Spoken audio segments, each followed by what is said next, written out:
মার্কিন president Donald Trump সিরিয়ার president Ahmed আল-শারার সঙ্গে গত সোমবার এক বৈঠক করেছেন। এই বৈঠকের পর ট্রাম্প বলেন, সিরিয়াকে সফল করতে তিনি যা কিছু করতে পারেন তার সবই করবেন। এছাড়া ট্রাম্প সিরিয়ার উপর আরোপিত কঠোরতম নিষেধাজ্ঞাগুলোর কিছু অংশ শিথিল করার ঘোষণা দেন। এই সফরের মাধ্যমে যুক্তরাষ্ট্রে প্রথমবারের মতো কোনো সিরীয় প্রেসিডেন্ট পা রাখল।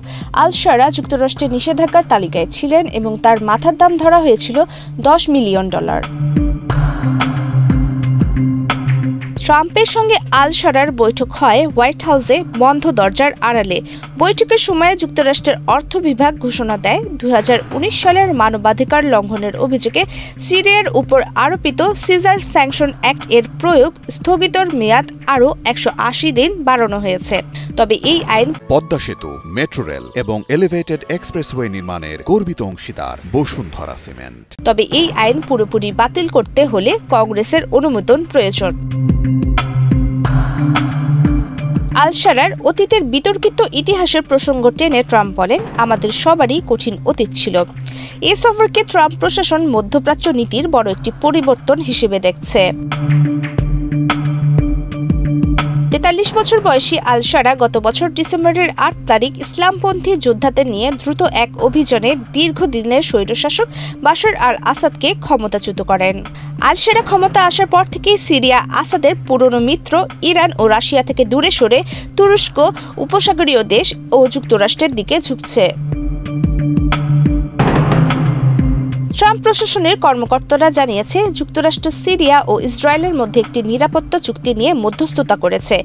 সিরিয়ায় যুক্তরাষ্ট্র একটি বিমান ঘাঁটিতে সামরিক উপস্থিতি স্থাপনের পরিকল্পনাও করছে বলে সংবাদ সংস্থা রয়টার্স জানিয়েছিল। এদিকে সোমবার সিরিয়ার তথ্যমন্ত্রী এক্সে জানান, ইসলামিক স্টেট বা IS এর বিরুদ্ধে লড়াইয়ে গঠিত আন্তর্জাতিক জোটে যোগ দিচ্ছে সিরিয়া। বৈঠকের কয়েক ঘন্টা আগে ইসলামিক স্টেটের 2টি আলাদা হত্যা চেষ্টা নস্যাৎ করা হয়েছে বলে জানায় সিরিয়ার নিরাপত্তা বাহিনী। গত কয়েক মাসে এই হত্যা চেষ্টাগুলো চালানো হয়। আল-শারা এখন যুক্তরাষ্ট্র ও পশ্চিমা দেশগুলোর কাছে সিজার অ্যাক্ট বাতিলের জোর দাবি জানাচ্ছেন, যাতে যুদ্ধবিধ্বস্ত সিরিয়ায় বৈদেশিক বিনিয়োগ ফিরিয়ে আনা যায়। বিশ্ব ব্যাংকের হিসেবে দেশটির পুনর্গঠনে খরচ হবে $200 বিলিয়ন বেশি। কংগ্রেসের কয়েকজন প্রভাবশালী সদস্য ইতিমধ্যেই সিরিয়ার উপর থেকে নিষেধাজ্ঞা তোলার আহ্বান জানিয়েছে, যদিও রিপাবলিকান দলের কিছু সদস্য চান নিষেধাজ্ঞা বহাল থাকুক। বিশ্লেষকেরা বলেছেন, প্রেসিডেন্ট ট্রাম্প চাপ প্রয়োগ করলে অবস্থান পাল্টাতে পারে কংগ্রেস। ট্রাম্প বর্তমানে সিরিয়া ইস্যুর পাশাপাশি গাজা উপত্যকায় যুক্তরাষ্ট্রের মধ্যস্থতায় অর্জিত ইসরায়েল-হামাস যুদ্ধবিরতি চুক্তি বজায় রাখার চেষ্টায় আছেন।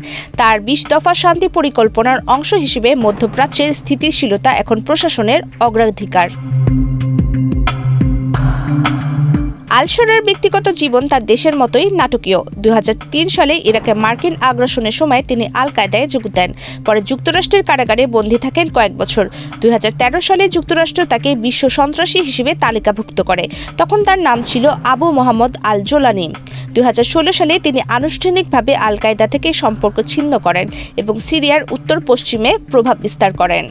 গত বছরের ডিসেম্বরে যুক্তরাষ্ট্র তার মাথার দাম প্রত্যাহার করে নেয়, আর মাত্র এক সপ্তাহ আগে জাতিসংঘ নিরাপত্তা পরিষদও তার উপর আরোপিত সন্ত্রাস সংক্রান্ত নিষেধাজ্ঞা তুলে নেয়।